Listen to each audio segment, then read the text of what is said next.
Just a little bit about the two types of biopsies that we can detect KRAS lung cancer in. The top, I've illustrated the traditional, what everyone thinks a biopsy is, which is called a tumor biopsy. And what that is it's usually a day procedure. There's usually some anesthesia involved in order to get the sample. And this, where at my institution, it's called OncoPanel, but many other institutions or commercial labs also have their own panel, but it's essentially to look for the DNA mutations themselves. And you can also identify the cancer subtypes, such as is this lung adenocarcinoma, for example, off of a tumor biopsy. And I just illustrated 3 situations on the right-hand side of when someone might ask for a tumor biopsy. First, to detect the cancer. There are research studies where sometimes we're trying to understand what is happening when the cancer is small or non-existent, and sometimes at the time of resistance to determine the next treatment strategy. By contrast, the other type of test where you can detect KRAS lung cancer is called liquid biopsy.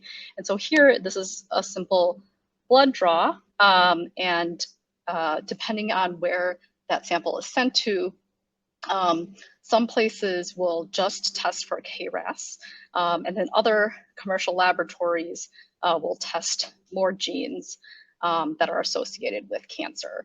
And you can also get this test at various times during an individual's disease course. All right, next slide. And a little more about this, this blood test, because not everyone may be familiar with this.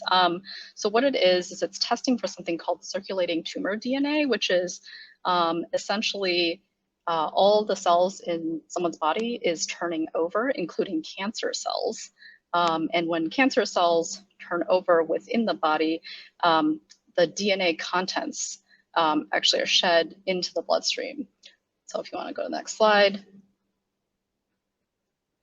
And so the dying cancer cells will release the DNA contents. And then we now have this really cool technology that's able to detect small amounts of mutations just associated with the cancer in the bloodstream, essentially based on a normal blood draw where you would check for your number of white blood cells or your electrolytes. And so this is a test that we now have to detect KRAS lung cancer. Next slide. Just a little bit about the differences between the traditional biopsy and this other biopsy called a liquid biopsy. The traditional tumor biopsy along the top, it's generally a day procedure, and it's pretty good at detecting the subtype of lung cancer. What I've illustrated here is of 100 people who have cancer present, 99 of them are going to have a positive test result. So basically, it's the gold standard. Along the bottom is the liquid biopsy, which is not a procedure other than a blood test, but it's not perfect. So you can see here, out of 100 people, there's about 20 people who have KRAS lung cancer, but that test is not going to be able to pick up the KRAS mutation or other mutations in the bloodstream.